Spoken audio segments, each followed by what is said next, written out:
You're listening to Me and Paranormal You with your host, Ryan Singer. It's more fun to believe. Third year bonus.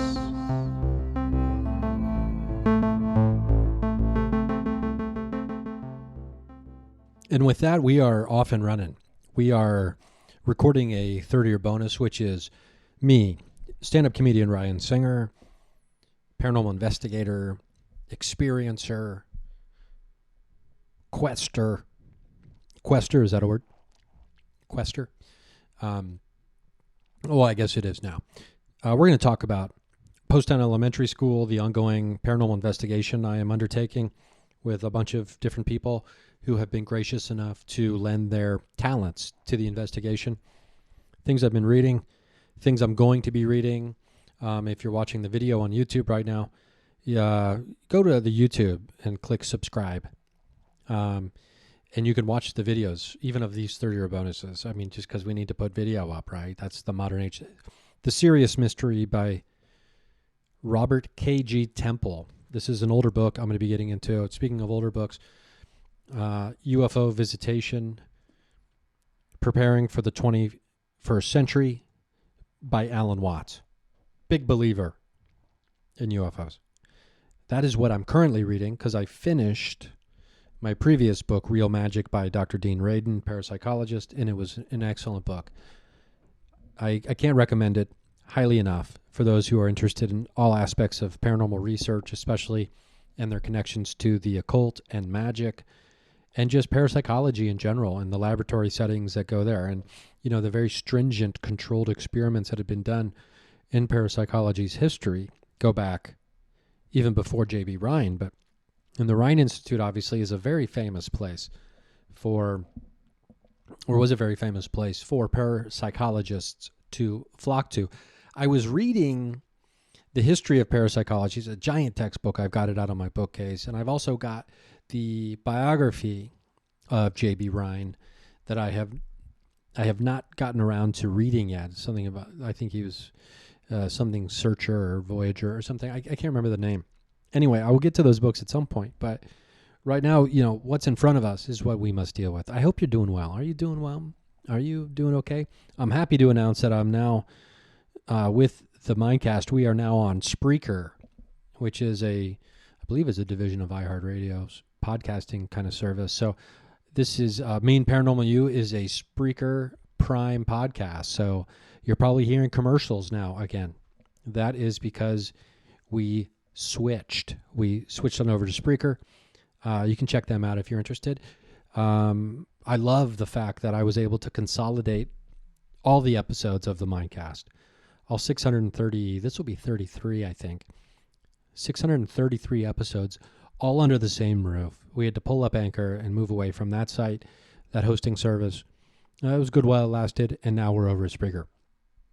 I'm happy to be here. I'm happy to be part of it. So, you know, hopefully, it's still available to you everywhere you go and get podcasts. And, you know, tried my damnedest to make sure we didn't do any double postings. So hopefully you're not getting a double feed, et cetera, et cetera. I think, you know, the people over at Spreaker were great. Amy and Priscilla were great. So we onboarded pretty seamlessly. I'm hoping. And it's also now available on Facebook podcasts, whatever that is. I'm not even sure what that means, but it's there. I went to the Facebook page. I couldn't find anything about it. Apparently it's a mobile only kind of thing, but if you're a Facebook person, you can listen to the Mindcast on Facebook podcast now as well. All the other usual suspects, Spotify, iTunes, Google, Amazon, it's all still there, I believe. I hope so. If not, please let me know. Reach out. Let me know. Hit me up through social media. That's the best way to get a hold of me.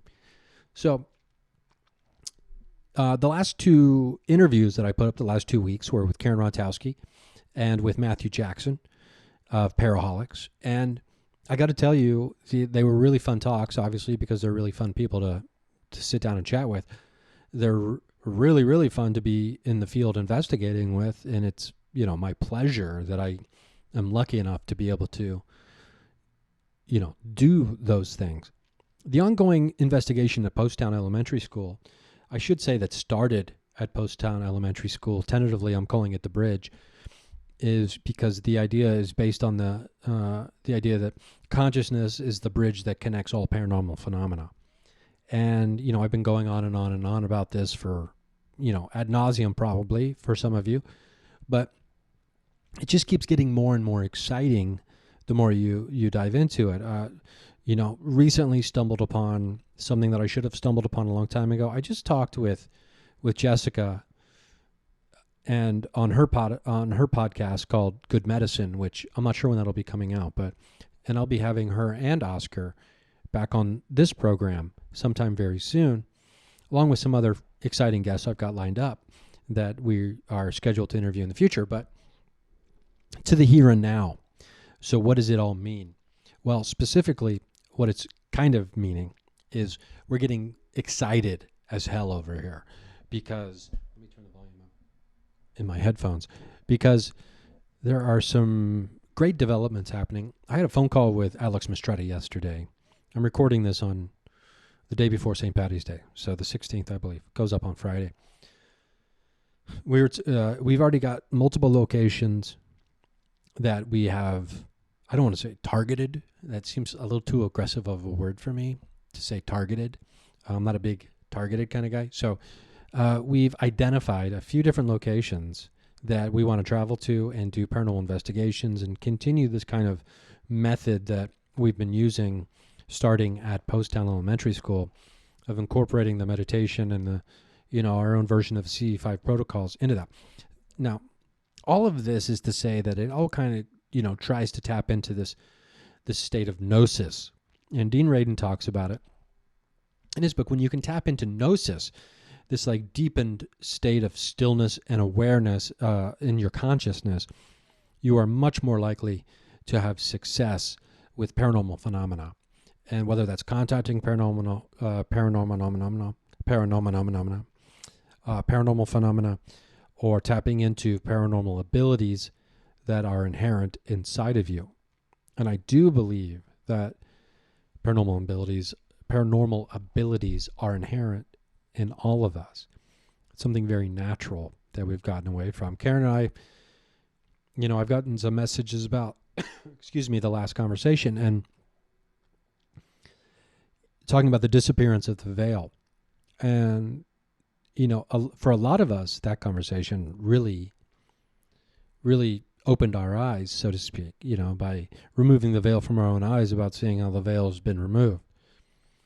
And then the idea that someone commented on YouTube about the idea that the veil is, it's a construct of our imagination and our mind and a defense mechanism, and it will be there as long as we,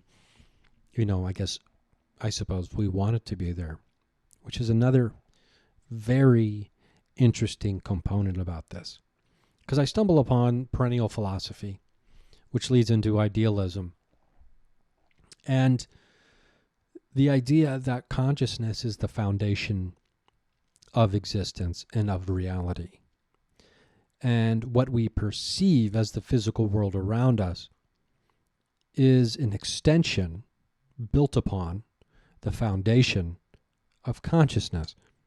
Consciousness is unknowable. I've got a buddy, Dr. Darren Cornwall, who does Instagram and TikTok videos. He's an astrophilosophist. And he's a lot of fun to do, by the way, that character.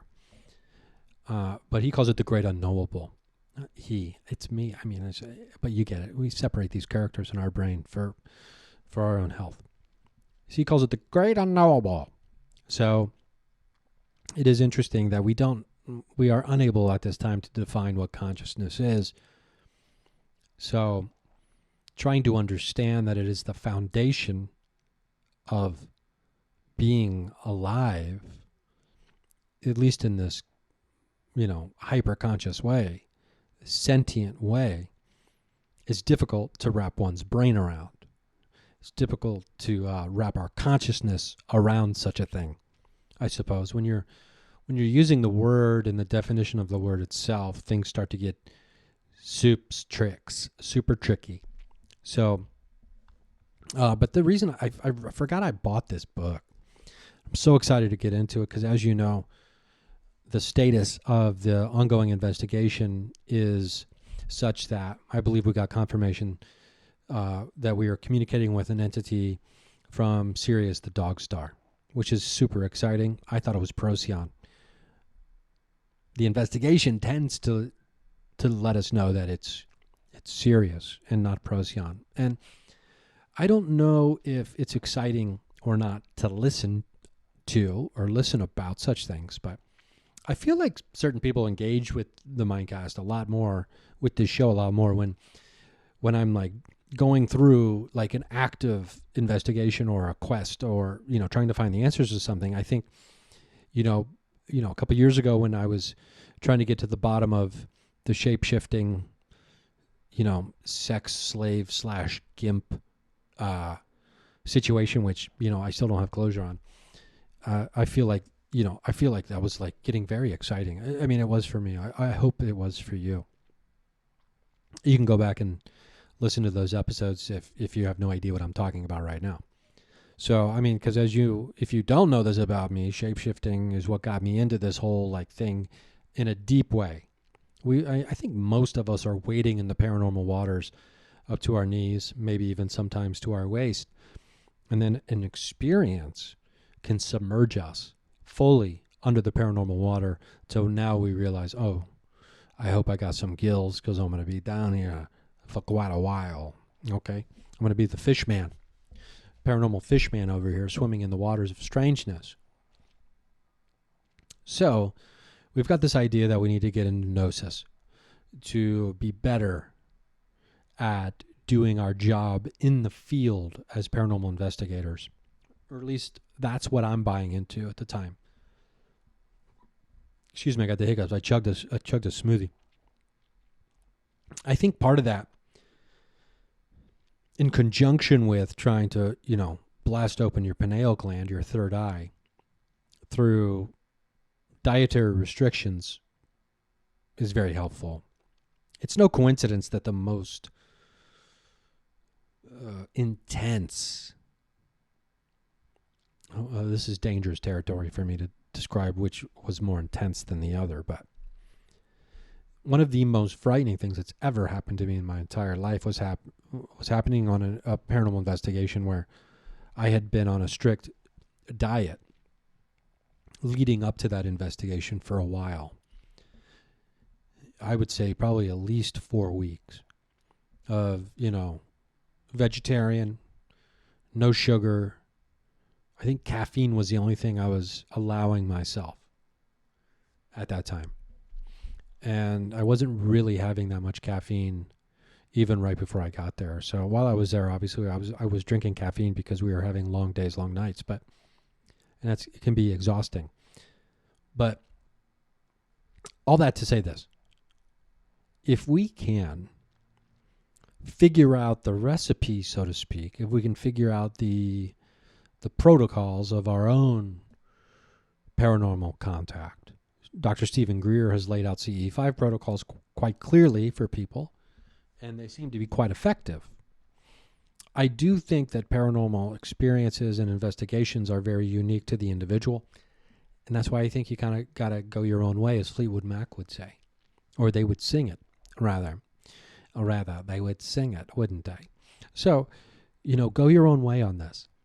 Now, for me, it involves believing that having a vegetarian diet, sugar-free, is important for really blasting up my antenna. I've got to say that before Poasttown in October, I was not on such a strict diet. And we still had some really amazing things happen. I've got pretty much the framework of the first episode of The Bridge.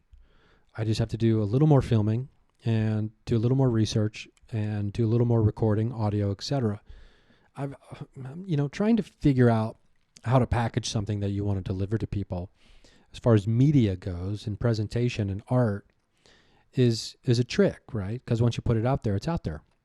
I mean, you can always delete stuff, but, it's out there, in my opinion. I don't like to take things down and change them and put them back up. I like to just put them out there and let them become their own thing if they are meant to or if they choose to do so. So trying to find the style visually, because I'm doing the editing on this project. So I have complete creative control, so to speak. So if it sucks, I can only blame myself, which is nice, And if it's successful, trust me, it's not me alone. It's the people involved who allowed me so graciously to film them and record them and get their thoughts and ideas about these things and put their talents to work for me. So when considering all these aspects of a paranormal investigation, especially when it's more than just, going somewhere on a Friday night, the presentation and, how can we make it translate? And we don't want things to get lost in translation. At least I don't, because there's some amazing moments, as when you're doing paranormal investigation. But the problem with this particular investigation is, and I guess I should have assumed this would be the case at some point, is not that it's going on longer than I thought, because it's ongoing still. It's because it's so it suddenly has seemingly become so sprawling in nature. I mean, I believe that Matthew Jackson was potentially involved in this investigation before we even talked. And the universe pointed us to each other, and we collided.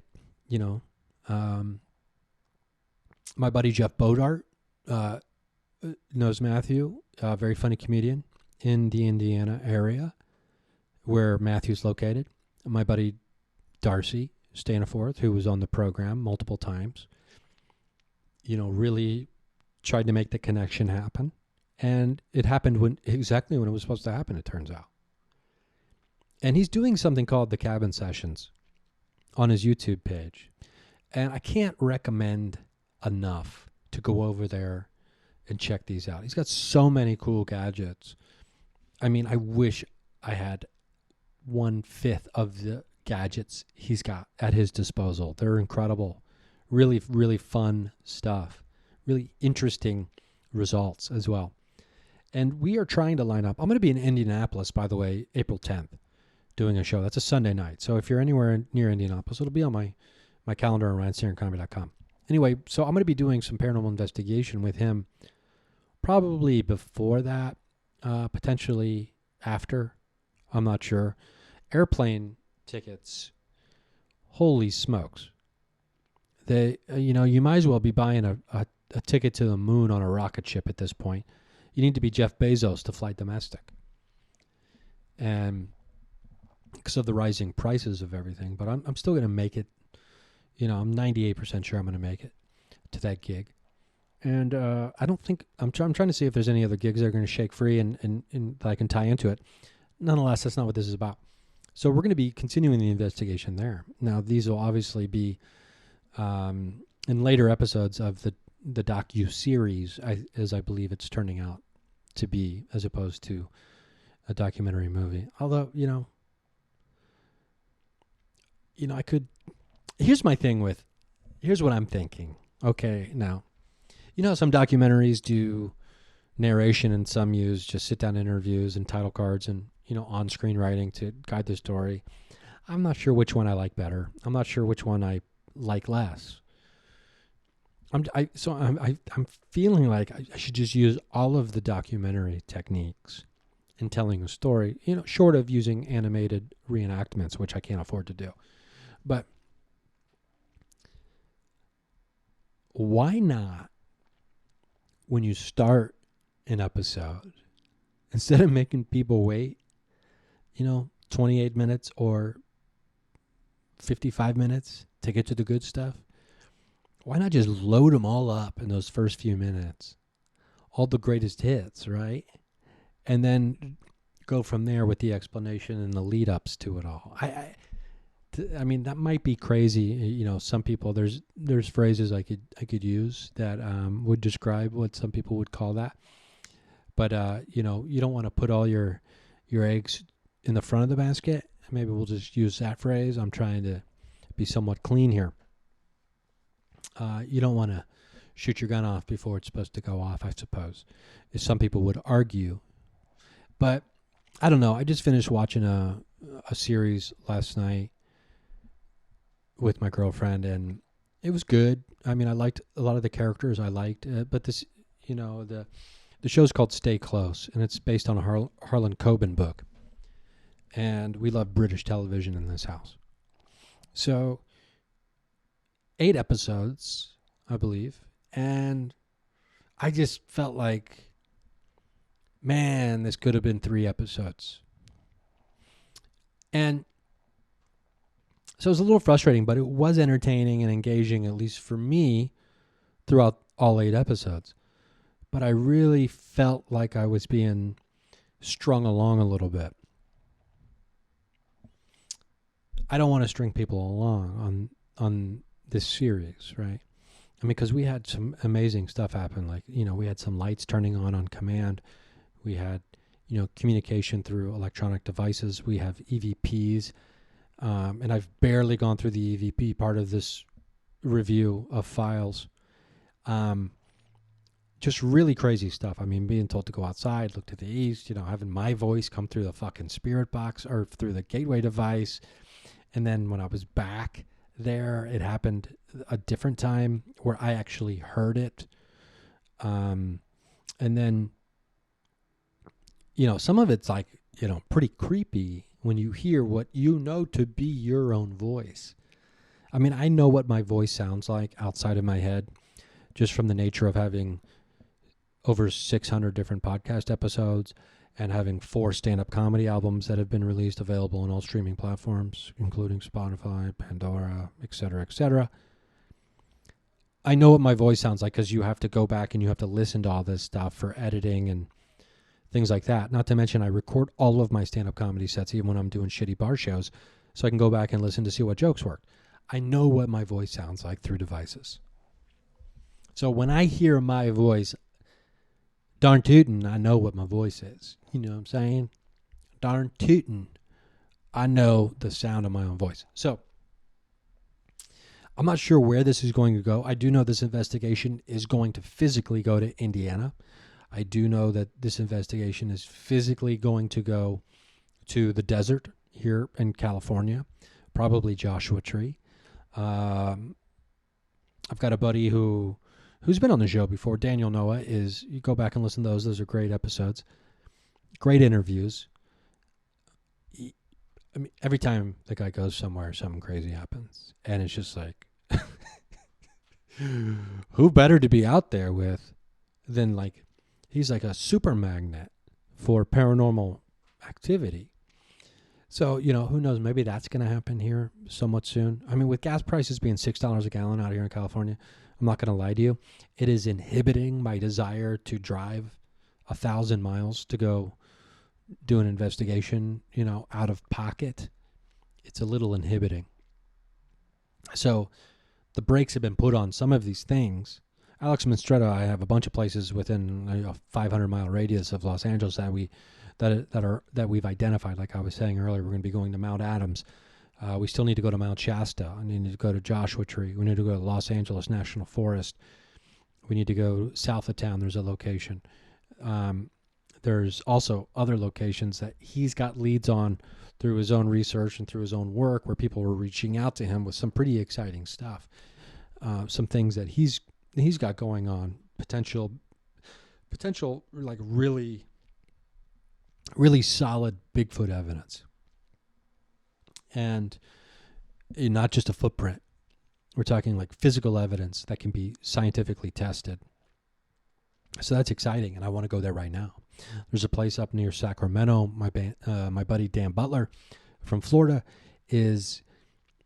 you may have seen a Bigfoot video, if you're into that kind of stuff, circulating on the internet about what appears to be a large bipedal creature with very dark fur or hair from a ways away, being filmed, bent over. Essentially, it looks like might be hand fishing in a riverbed, and then stands up.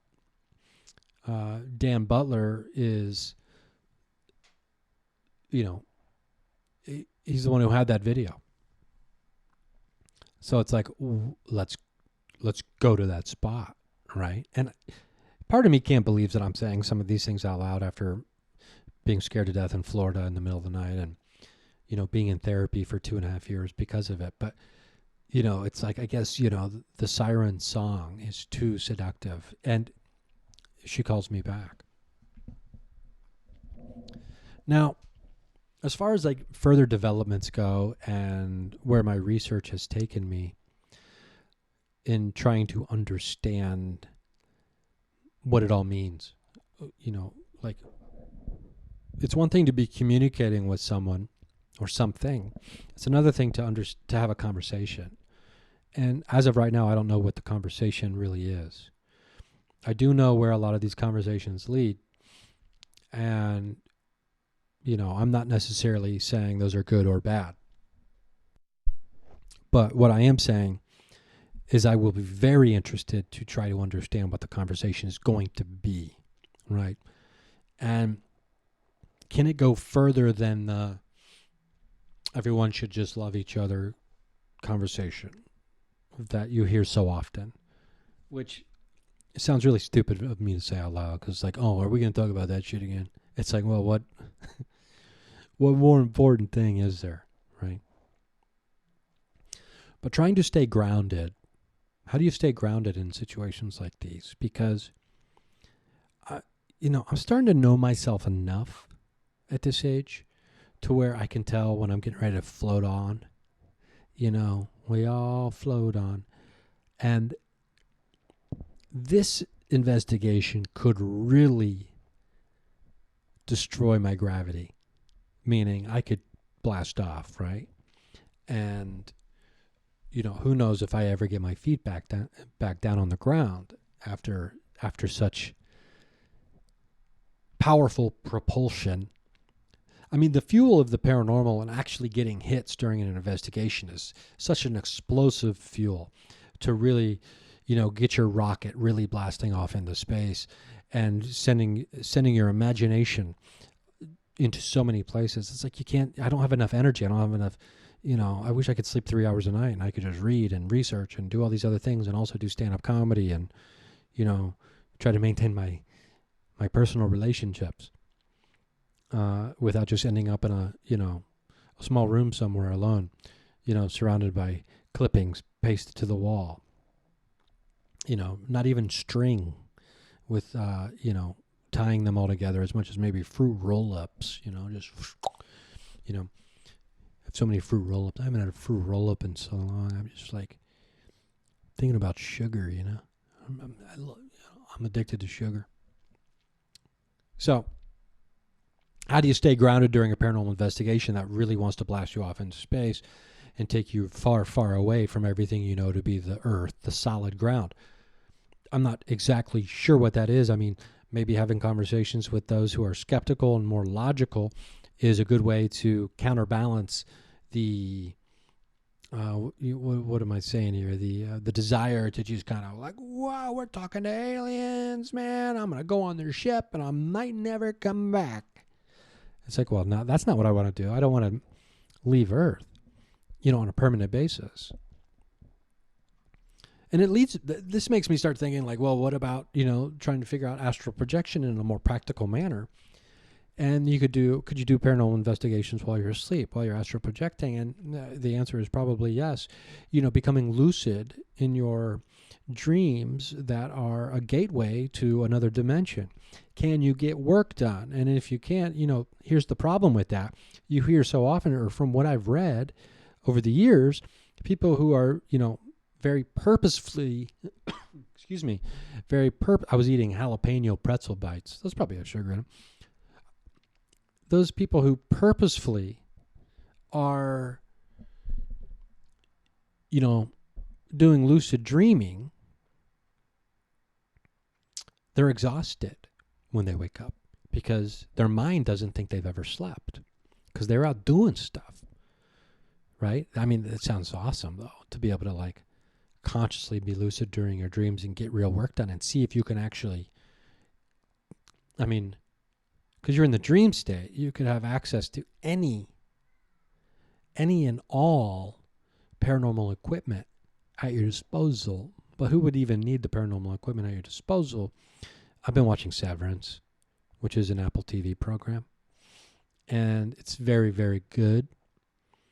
Christopher Walken's in it, and whenever I'm watching a Christopher Walken project vehicle, a bad walk-in slips into my normal way of talking.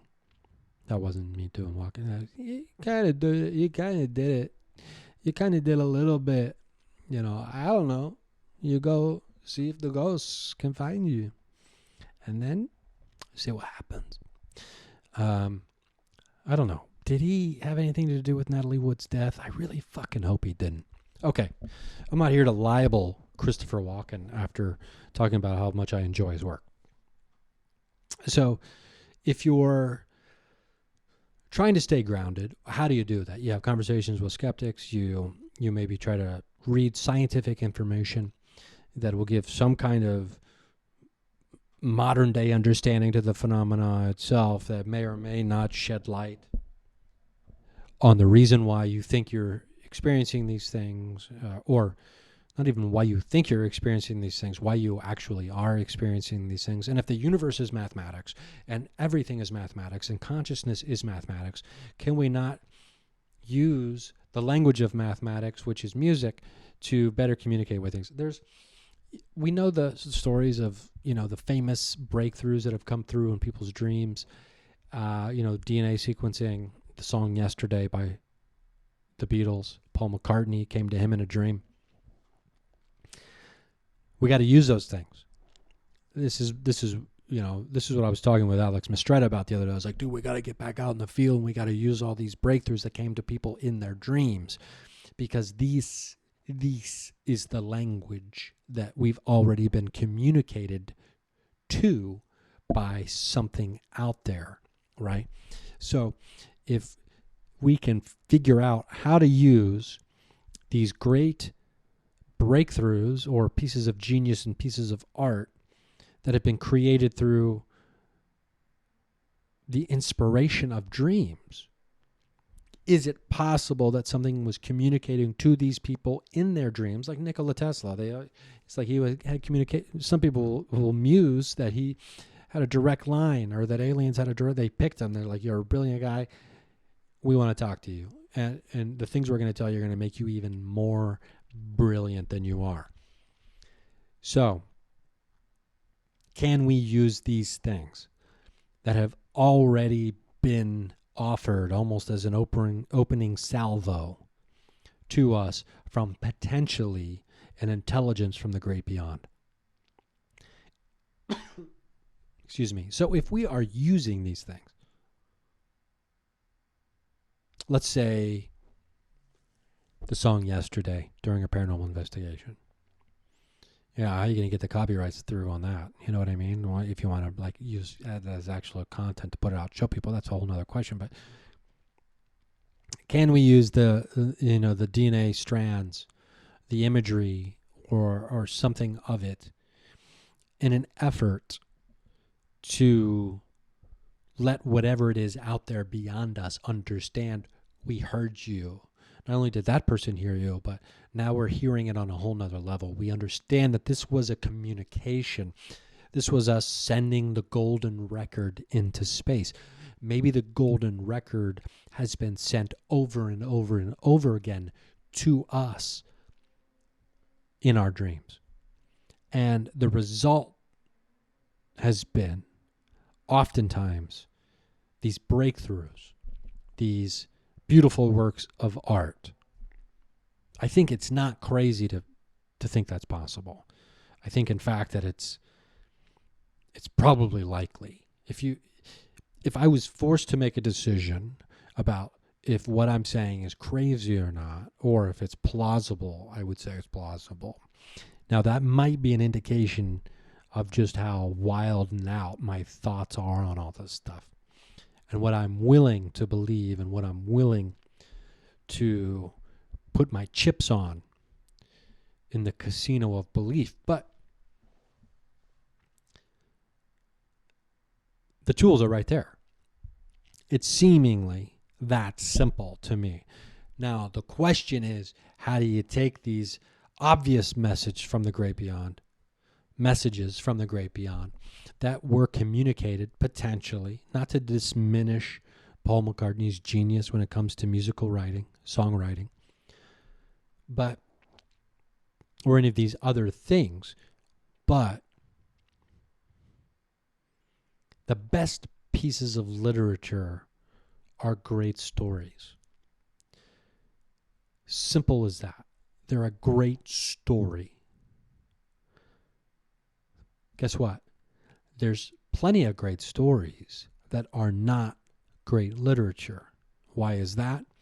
Because the great literature is layered. There are stories underneath the stories. Now, what does that mean?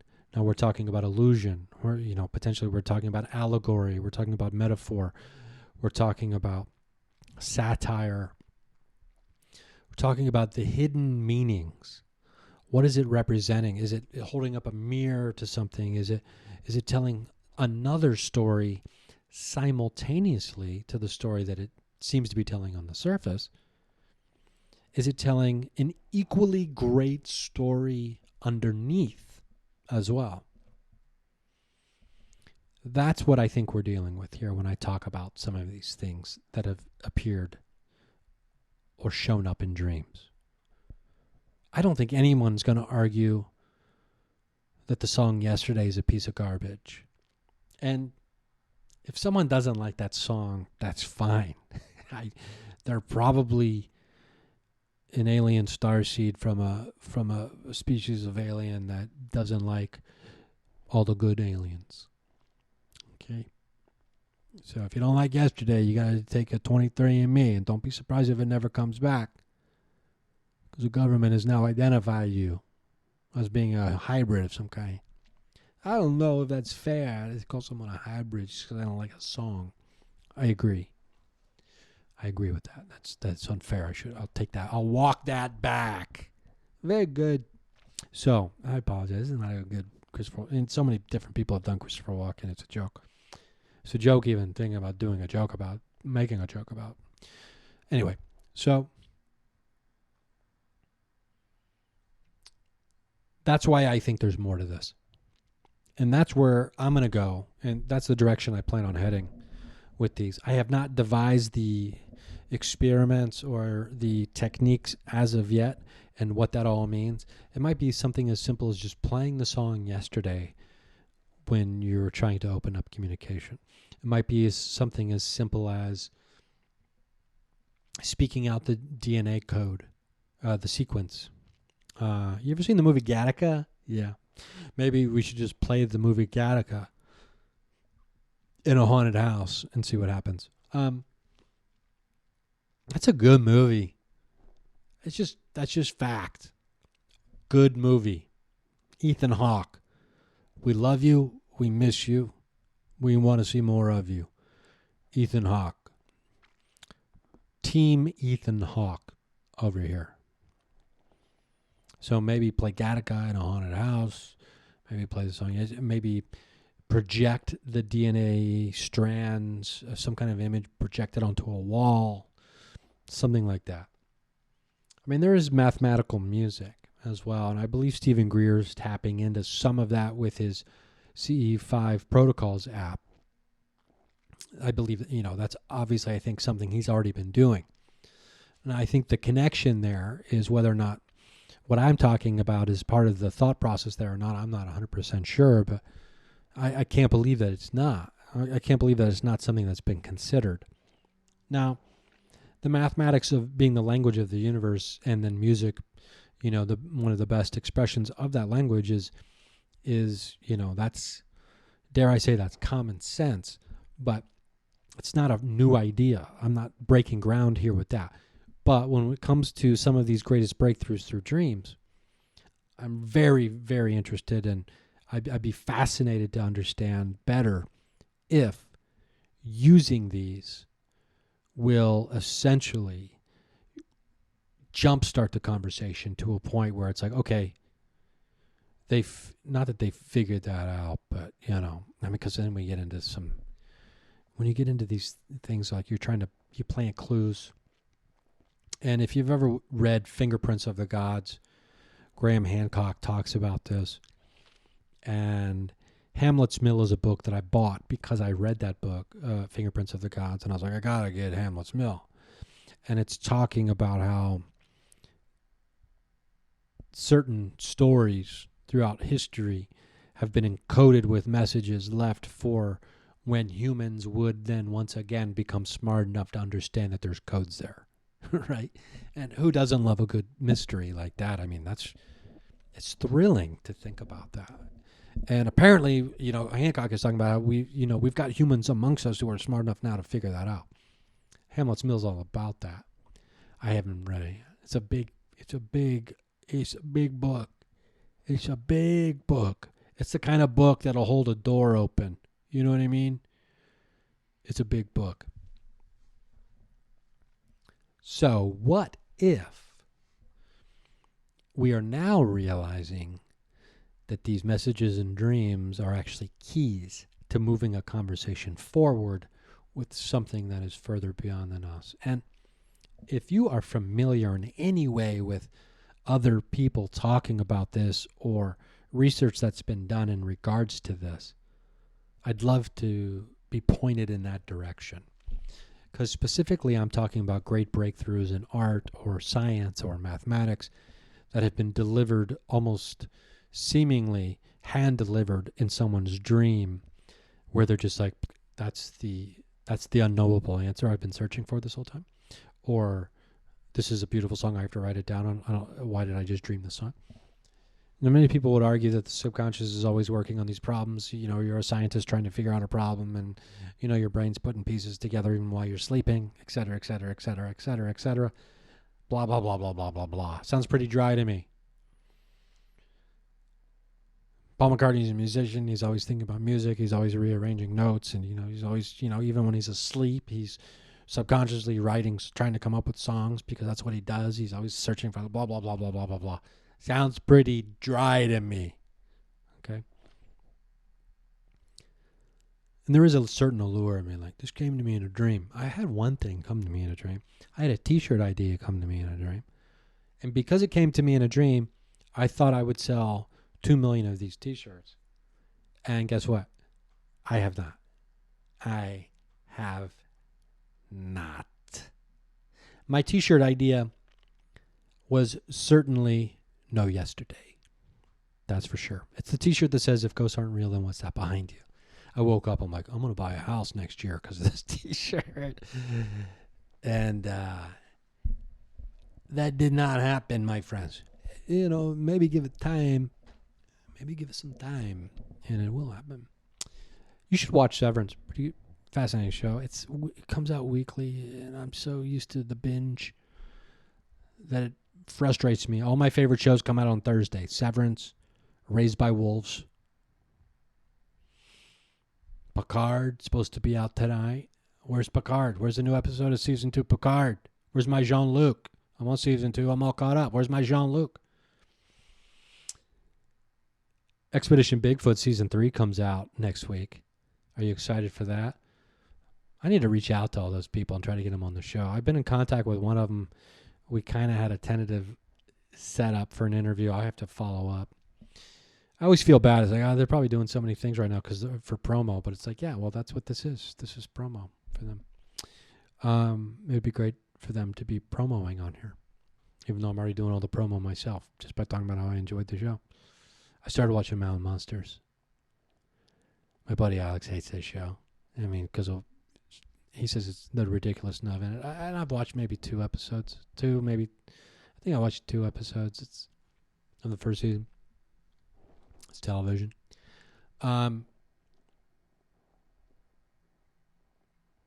Best paranormal TV shows? I don't know. I'm not a list maker. I'm not a ranker of such things. I mean, hell, you're still at the top for me. And Expedition Bigfoot's up there. Expedition Bigfoot is really well made. Secrets of Skinwalker Ranch is pretty interesting, pretty fascinating show. I'd put that up there as far as a current one that I've enjoyed. I watched 2 seasons of that. So yeah, if you're looking for some paranormal television that's nonfiction, those are the ones that I've thrown my weight behind at this point. I mean, hell, you're obviously number 1 all time. So far still. So, I'll be interested to know if more Hellier's coming out. I assume there is. But, and Seth Breedlove makes some interesting stuff. Check him out. And Small Town Monsters, I believe, is the name of his outfit that he makes things by. Or is that, that's Small Town Monsters. I believe that's Breedlove. We got to get him back on the show. We interviewed him a few years back, at least now. And maybe even try to get this Jeremy Corbell guy, who's made, he made the Bob Lazar documentary. They went out to Skinwalker Ranch for a minute.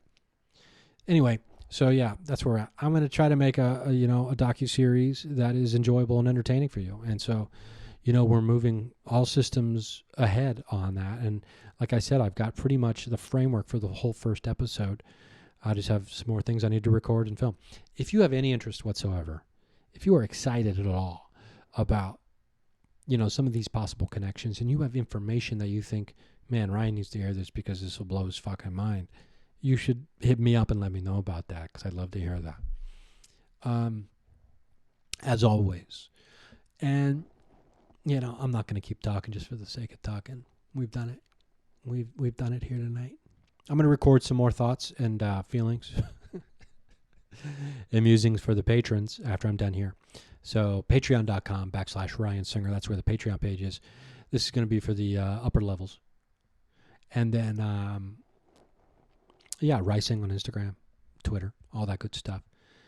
Cincinnati Reds have seemingly surrendered before the season has even began in baseball, which has deeply, deeply upset me. And they've traded away fan favorites in the last 4 days. And I'm a baseball guy, and it fucking breaks my heart seeing some of these guys switch teams. Such is the nature of the business. I'll still root for the team because we got Joey Votto.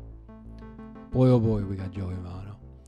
Anyway, if there's some other paranormal programming you think I need to be hip to, please let me know. I'd love to check it out and obviously push it out there, if I'm enjoying it and if it's good stuff. So if you think you'd be a good guest on this show, you should also, if you think you'd be a good guest, you should also contact me and see if we can't set up an interview and, have a fun conversation. So, April 10th, Indianapolis, Indiana, stand-up comedy. It's going to be wild. I haven't done an hour since last year, so shit's going to get weird. Shit's going to get weird and wild and fun. I've got a lot of new thoughts, a lot of new joke ideas that I've been working on. You just don't really hear about people going into comas anymore, do you?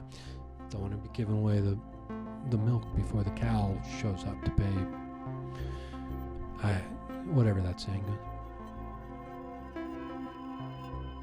is. Spreaker.com/me and Paranormal You, probably. I don't know the new website. RyanSingerComedy.com. Go there. It's got the links to everything. I got a link tree also. It wasn't working the other day. Linktree was down the other day. I'm guessing it's back up. The Serious Mystery next on my list after I finish UFO Visitation by Alan Watts. We're going to be getting into it.